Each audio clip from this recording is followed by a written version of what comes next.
የጆሃሪ መስኮቶች ከሰው ጋር እንዲሁም ከራሳችን ጋር ያለንን ግንኙነት በተሻለ ለመረዳት የሚያግዝ ንድፍ ነው። ጆሃሪ ስያሜውን ያገኘው ንድፉን በጋራ ከፈጠሩት የሥነ ልቦና ባለሙያዎቹ ጆሴፍ ሌፍት እና ሃሪንግተን ኢንግሃምን ስም በማቀናጀት ነው። ሰላም ቤተሰብ እንዴት ናችሁ? ዛሬ ደግሞ ለየት በሚል ሀሳብ ተገናኝተናል። የዛሬው ሀሳብ ስለ ማንነታችን በአራት መከፈል የምንማርበት ቪዲዮ ይሆናል። እነሱም ግልጽ፣ ድብቅ፣ የተሰወረ እናም ጨለማ። እነዚህን የማንነት ክፍሎችን በግልጽ ለማወቅ እስከ መጨረሻ አብራችሁኝ ሆኑ እላችኋለሁ። ለዚህ ቻናል አዲስ የሆናችሁት ይህንን ለእናንተ ብሎ በየቀኑ አዳዲስ ትምህርቶችን በሾርትም ሆነ በቪዲዮ መልክ ለማቅረብ የምጥረውን ይህንን ቻናል ሰብስክራይብ ብታደርጉ ምንም አይደለምና ሰብስክራይብ በማድረግ እናንተም ተጠቀሙ፣ እኔንም አበረታቱኝ። አሁን ላይክ በማድረግ ቀጥታ ወደ ማብራሪያው እንሂድ።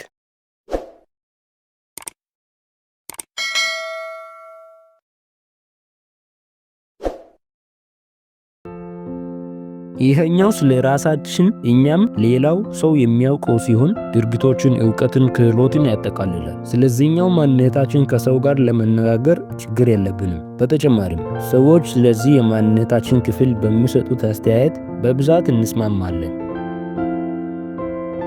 ይህ ማንነት ራሳችን የምናውቀው ሲሆን ከሌሎች የተደበቀ ነው። በዚህ መስኮት ውስጥ ያሉ ማንነቶቻችንን ስለምናፍርባቸው ወይም የግል ሕይወታችን ስለሆኑ ተጋላጭ እንዳንሆን ከሌሎች እንደብቃቸዋለን። በተመሳሳይ በትህትና ምክንያት ሰዎች እንዲያውቁ የማንፈልጋቸው ችሎታዎቻችንን፣ ዕውቀታችንንም ያካትታል።